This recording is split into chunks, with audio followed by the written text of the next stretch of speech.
Connaissez-vous Juta Kujo? Juta Kujo est un personnage issu de JoJo's Bizarre Married Life, une fanfiction basée sur l'univers de JoJo's Bizarre Adventure datant de 1994. Cette fanfiction réinvente totalement la partie 3 Stardust Crusader puisqu'elle imagine déjà une histoire alternative où aucun des personnages principaux ne sont morts, mais elle raconte également une romance entre les personnages de Jotaro et Kakyoin, romance qui conduira à la naissance de leur enfant, Juta Kujo. Et ouais, ça promet hein. Même si on en entend assez peu parler en France, cette fanfiction est très populaire au sein de la communauté, tout simplement car elle est très loufoque, au point d'être carrément devenue un mème. Les personnes à l'origine de cette fanfiction, c'est Clamp.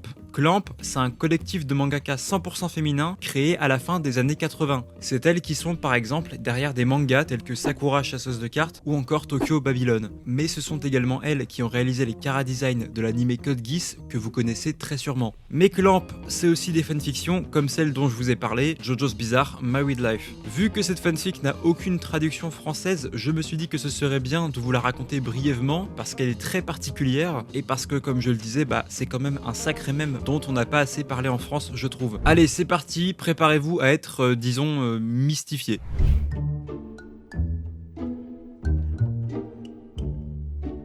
Notre histoire prend donc place dans un univers alternatif où les Stardust Crusaders, c'est-à-dire Joseph, Kakyoin, Iggy, Avdol, Polnareff et Jotaro, ont tous survécu à leur voyage en Égypte. Et attention, ça démarre très fort puisque dès leur retour au Japon, Jotaro va tout bonnement forcer Kakyoin à se marier avec lui. Oui, c'est comme ça que ça commence, hein, c'est pas une blague. Jotaro et Kakyoin sont donc désormais mariés.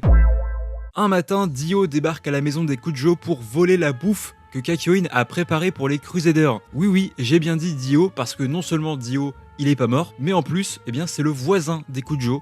Voilà, donc on sait même pas pourquoi les Crusaders sont allés en Égypte, du coup. Bref, Jotaro et Dio se battent pour un morceau de viande, ils en viennent même à dégainer leur stand, mais Dio arrête le temps et il en profite pour bouffer absolument tout ce que Kakyoin a préparé pour les Crusaders. Cependant, la nourriture de Kakyoin était tellement dégueulasse que Dio en a fait une intoxication alimentaire. Je suis en train de lire un truc de fou. Plus tard, Jotaro traîne Kakyoin de force dans sa chambre. Dans quel but? Je veux pas le savoir, mais Joseph, lui, a apparemment bien envie de le savoir puisqu'il va tout simplement espionner Jotaro et Kakyoin en utilisant son stand Hermit Purple sur une télé. Ce qui ne manquera pas d'intéresser Polnareff, Avdol et Iggy, parce que oui, quitte à faire du voyeurisme, autant le faire à plusieurs, c'est quand même vachement plus drôle. Le lendemain, Jotaro décide de confronter ses camarades. Et oui, grâce au lien spirituel qui unit les Joestar, Jotaro a bien senti qu'il avait été observé la nuit dernière. Jotaro décidera donc de casser la gueule à ses amis. Voilà. Les jours passent et un beau matin, Kakyoin découvre quelque chose de...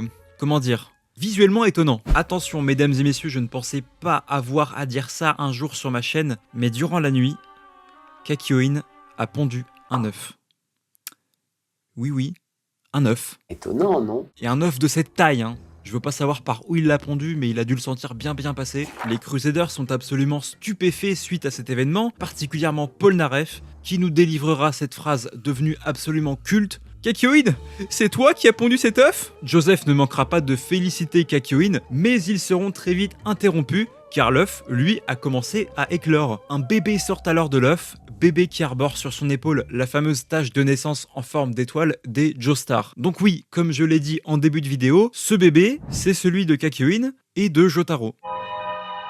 Joseph aura la bonne idée de baptiser ce nouveau-né Juta, ce qui est bon. Ouais, c'est nul. C'est pas bien. Juta s'entend particulièrement bien avec Kakyoin, cependant avec Jotaro c'est tout le contraire, puisqu'ils ont l'air d'avoir constamment envie de se foutre sur la gueule. Jusqu'au jour où ça a vraiment failli arriver. Kakyoin a dû empêcher Jotaro d'envoyer Star Platinum mettre des patates dans son propre bébé, ce que j'aurais trouvé assez drôle en vrai, et c'est d'ailleurs suite à cet événement que Juta dévoilera son stand. Car oui, il a un stand. Jotaro baptisera ce stand Charmy Green, un nom tiré d'une bouteille de liquide vaisselle.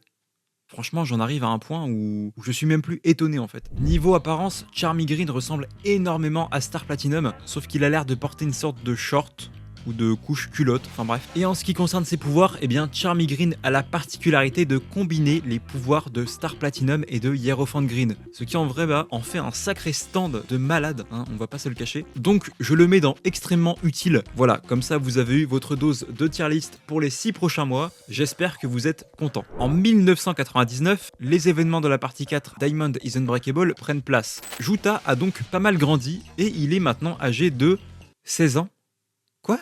Et oui, vous l'avez peut-être remarqué, hein, ça n'a aucun sens vu que Juta est né juste après la partie 3, soit en 1989, ce qui veut dire qu'il devrait avoir 10 ans. Voilà. Mais bon, admettons qu'il ait 16 ans. Hein. Juta a également adopté en grandissant l'exact même style vestimentaire que Jotaro, à quelque chose près, hein, ce qui fait qu'ils se ressemblent vraiment, mais beaucoup quoi. Exactement comme dans la partie 4, Jotaro se rend à Morio pour y rencontrer Josuke, mais également pour mener l'enquête sur la flèche et sur les manières de stand qui peuplent cette ville. Juta, lui, est régulièrement envoyé à Morio par Kakyoin pour rendre visite à Jotaro. Juta finit d'ailleurs par se lier d'amitié avec Josuke, et il lui fera même une démonstration de son stand Charmy Green et d'une de ses attaques, le Emerald Starfinger, qui est évidemment une combinaison du Emerald Splash de Hierophant Green et du Starfinger de Star Platinum. Josuke, lui, révélera à Juta qu'il l'envie beaucoup car il aimerait lui aussi avoir un père tel que Jotaro. Et il est également très curieux de savoir quel genre de femme peut bien être la mère de Juta, ce qu'il découvrira très vite puisque Kakyoin va carrément se pointer à Morio en personne et ainsi rencontrer Josuke. Ce dernier est très surpris mais aussi absolument fasciné, selon ses mots, par le fait que la femme de Jotaro soit un homme. Et c'est comme ça que se termine JoJo's Bizarre Married Life. Et oui, c'était très court. Alors, comment c'était ? C'était un petit peu spécial, hein, on va pas se le cacher. Allez, j'ai encore un petit truc à vous montrer. Bon, est-ce que vous vous souvenez de Clamp ?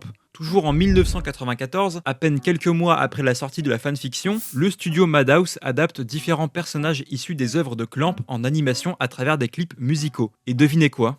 Dans un de ces clips, nous pouvons apercevoir Juta Kujo. Oui, Juta Kujo en animé. Il apparaît d'abord bébé avec son stand Charmy Green, puis il apparaît adolescent. C'est d'autant plus dingue qu'à cette époque-là, la seule adaptation animée de Jojo existante, c'était les OAV de la partie 3 datant de 93. Alors oui, ça veut dire qu'au moment où je sors cette vidéo, on a plus vu Juta Kujo en animé que Johnny.